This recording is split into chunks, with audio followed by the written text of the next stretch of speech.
what effect does it have on the bones?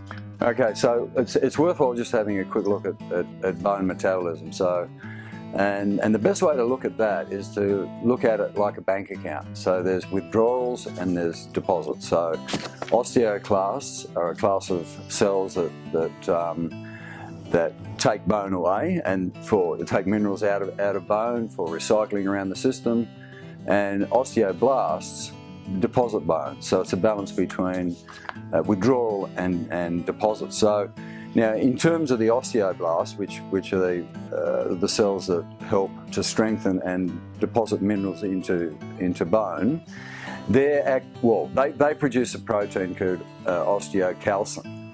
Now, osteocalcin is activated by K2, so it's a K2 dependent protein system.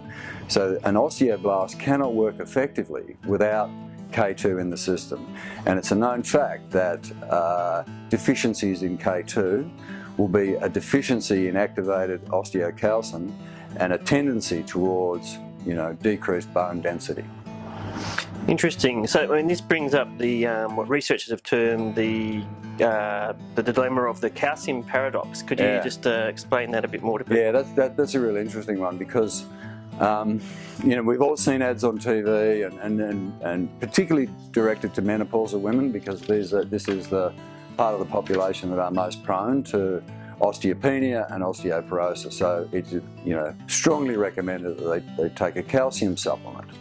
Now, given what we've just said, that if there's a vitamin K2 deficiency, well, then you're not going to lay proper calcium down in the bone, and your bones are not going to be strengthened correctly.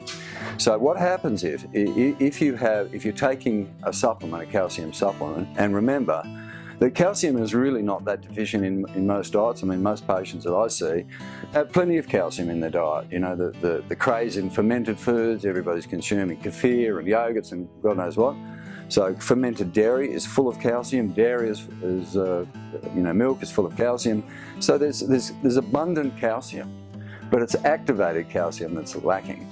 Now, what happens is if you have an abundant calcium intake without adequate K2 intake as well, what happens is that calcium is taken up into blood vessels and causes calcification.